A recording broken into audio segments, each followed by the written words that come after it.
welcome back again to Joe Stunner Boxing.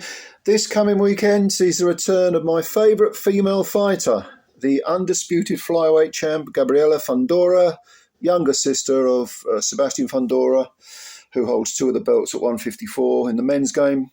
And Gabriela just turned 23 years old, 5'8" or 5'9", maybe even taller than 5'8", 5'8", 5'9" perhaps.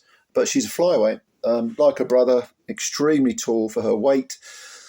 And she is defending her undisputed titles for the first time against another undefeated fighter, Marilyn Badillo. And Miss Badillo is 19 wins with 3 KOs, no defeats, but 1 draw. The draw came in 2019. It was a 6-round draw, and it was against a girl with a 2-2 record. And this was, I think, a few pounds. I'm not sure whether it was light fly, but it was, I mean, she's 5'3", is Marilyn, and from Mexico, 25 years old. Yeah, she's undefeated, 19 wins. Look, I'll be honest with you, it's difficult to do a preview video. And what I do with my preview videos, I like to try and give a case for both girls or both men, how they can win. But make no mistake about it, and this is not a slight against Marilyn Badillo, but she is a rank underdog against Fundora, as is any other flyweight in the world.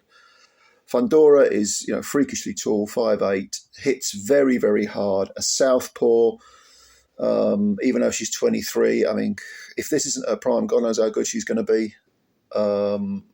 She is coming off an excellent win over another Gabriela called Alanis, who came in with a 15-1 record and got knocked out in 7 rounds. That was for all the belts. Alanis had her own couple of belts. They got together. They had an undisputed fight, which is what we all like in boxing. And to be honest with you, Alanis, she was up for it. She came to win. But Gabriela just hit so hard from her southpaw stance. Very, very accurate, long levers. And as I've said before, when I've talked about Gabriela, she has some real spite to her work, some real nastiness about her, which her older brother, kind of lacks. Because I think Sebastian Fundora is a very good fighter, but there isn't that nastiness. With Gabriela, it's so weird because you see her out of the ring, and like her brother, she has an almost geeky appearance. I know I'm sounding a bit rude by saying that, but she wears big glasses. She's always got this big wide smile on her face, and she gets in the ring and she's a little killer, which her brother isn't. Her brother's a very good boxer and boxes when he hits relatively hard and so on. But with Gabriela, it's like there's a constant frown on her face, and she's constantly looking to land knockout punches. So in short, I would say that Marilyn Badillo has her work cut out. Because although she is undefeated, she's an orthodox fighter. I've only ever seen bits and pieces on YouTube. I've seen a couple of her fights in their entirety.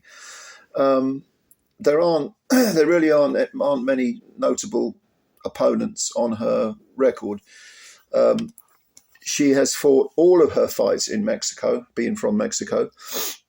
About 10 months ago, she fought somebody called Alma Merez, who had a 10-3-1 record, and she outpointed her over 10, and that was for the WBC International Flyweight title, which I suppose is what gets her this shot at Gabriela Fundora.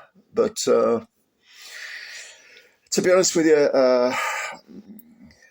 she's not a bad fighter, but there just isn't the snap and the power and the technique there with Miss Badillo that there is with Fundora. Fundora has that. It's almost like a sort of Thomas Hearns as a welterweight, laser-like precision. Hearns, of course, as a welterweight. I mean, was he 6'2"?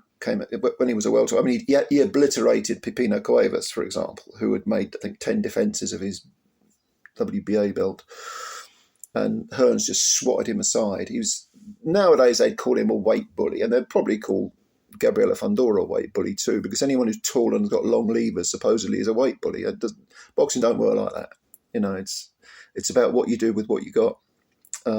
Mike Tyson was a small heavyweight compared to his counterparts, and none of them could live with him. They could hang on, like Tony Tucker and Bone Crusher Smith did, but they couldn't. They didn't come close to beating him until along came Buster Douglas, who was a bigger man who used his attributes. And suddenly Tyson was on the slide then. But anyway, the point I'm making is that it doesn't necessarily mean you're a weight bully just because you're taller and longer. And Gabriela Fundora has said, I can go down to light fly. So, I can make the weight. If you can make the weight, you're not really a weight bully. If that's your natural weight, is anyone going to say that the 5'7" Dwight Muhammad Cowie wasn't a terrific light heavyweight? You've got Nick Ball, who's 5'2", 5'3", whatever he is. You can make a case for him being the best featherweight in the world. It doesn't necessarily mean that just because you're taller with longer limbs that you're going to be better, or that you are, bullying people with your size. What they really mean is you're bullying someone with your dimensions, but that's a very different thing to size. You can be, Gabriela's brother, Sebastian, Brian Mendoza, knocked him out in 7 rounds prior to when Fundora went on to win the belt. So it doesn't necessarily follow that dimensions mean you're necessarily bigger. You might be longer, but it doesn't necessarily mean you're bigger.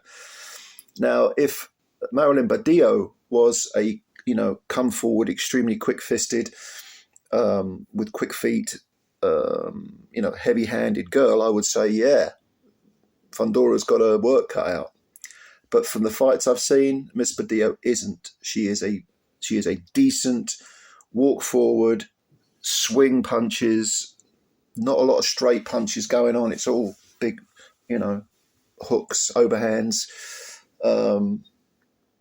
Doesn't seem to have a great deal of power. Has been the distance quite recently with girls who have, losing records. Her last opponent was against a girl who had a 6-7-2 record, and that went the full 8. So if she can't hurt Fundora, how's she going to win? It's difficult to see. And with all things considered, with all of her attributes, I think Fundora wins this probably by stoppage in about 7 or 8 rounds. I think Badillo will be game, tough. No reason to believe she isn't tough. Don't think she's ever been on the floor, but she's never faced anyone anywhere near as good as Fundora. But I think that's the first time for everything, and I think this might be it. So I expect Fundora to sort of beat her up, soften her up, and to stop Marilyn Badillo in, like I say, about 8 rounds. These 2-minute rounds mean that you need a few more rounds to get your work done, because you've got to hurt the girl early to have time to finish her off. Although having said that, Fundora, she's that rarity in women's boxing. She has got good power where she can hurt you with one punch, can put you over and stop a fight quickly. Even Alanet's got up, which was to her credit, because Fundora walloped her, really did wallop her.